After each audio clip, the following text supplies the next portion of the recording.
በኢትዮጵያ ኦርቶዶክስ ተዋሕዶ ቤተክርስቲያን ሥርዓት መሠረት የጥምቀት በዓል ማግስት ጥር 12 ቀን የቃና ዘገሊላ በዓል በመላው ሀገሪቱ ይከበራል። ዕለቱ ጌታችን መድኃኒታችን ኢየሱስ ክርስቶስ በቃና ዘገሊላ ሰርግ ቤት ተገኝቶ ውሃውን ወደ ወይን በመለወጥ የመጀመሪያ ማለቅ ወይም የሰዎችን መቸገር ለልጇ ለኢየሱስ ክርስቶስ ነገረችው። ኢየሱስ ክርስቶስም የእናቱን ድምፅ ሰምቶ እዛ ቦታ ላይ ልዩ ተአምር ተደርጎ የማይካለች ድረስ ባዶነታችን ይወገዳል፣ ችግራችን ይወገዳል። የክርስቶስ ዋና ዓላማ ይህን ያለቀሱትን ያዘነውን በጨለማ ሕይወት ውስጥ የሚኖረውን ሰው ወደ ብርሃን ማሸጋገር ነው።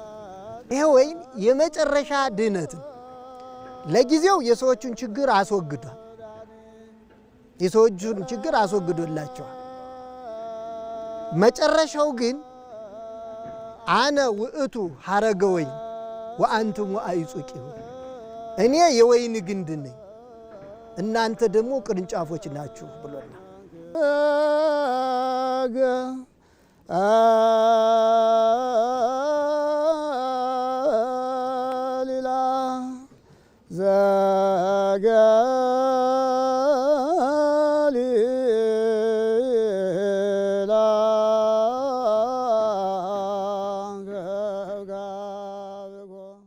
የበዓሉ አከባበር ከሥርዓተ ቅዳሴው ባለፈ በመንፈሳዊ መዝሙሮች የታጀበ ነው። በዕለቱ የሚቀርቡ ዜማዎች በቃና ዘገሊላ የተከናወነውን ታሪካዊ ክስተት የሚዘክሩ ሲሆን ለበዓሉ መንፈሳዊ ድምቀትና ለምዕመናን ስነ ልቦናዊ ዝግጅት ከፍተኛ ሚና አላቸው። ቃና ዘገሊላም እንደዚሁ ታሪኩን የሚጠቅስ ተአምረው መንክረ ገብረ በቃና ዘገሊላ የሚል ያው ስለ ተአምራቱ የሚገልጽ መዝሙራቶች አሉ። እነሱ ናቸው የሚዘመሩት።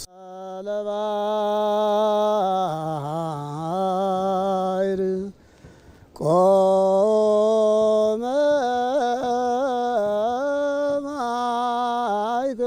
ማይገለባ። የቃና ዘገሊላ በዓል ከሃይማኖታዊ ይዘቱ በተጨማሪ በኢኮኖሚና በቱሪዝም ረገድ የራሱ የሆነ ፋይዳ አለው። ጥምቀትን ተከትሎ የሚከበር በመሆኑ ወደ ሀገር ውስጥ የሚገቡ የውጭ ሀገር ጎብኚዎች ቆይታቸውን እንዲያራዝሙ በማድረግ የቱሪዝም ዘርፉን ለማሳደግ የበኩሉን አስተዋጽኦ እያበረከተ ይገኛል።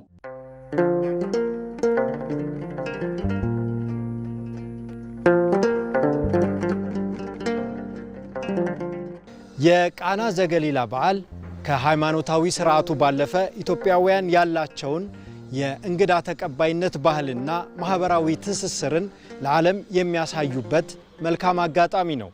እናም በዓሉ የኢትዮጵያን መልካም ገጽታ ከመገንባትና የማህበራዊ ትስስርን እንዲሁም የቱሪዝም ገቢን ከማሳደግ አንጻር የሚጫወተው ሚናም ከፍተኛ ነው።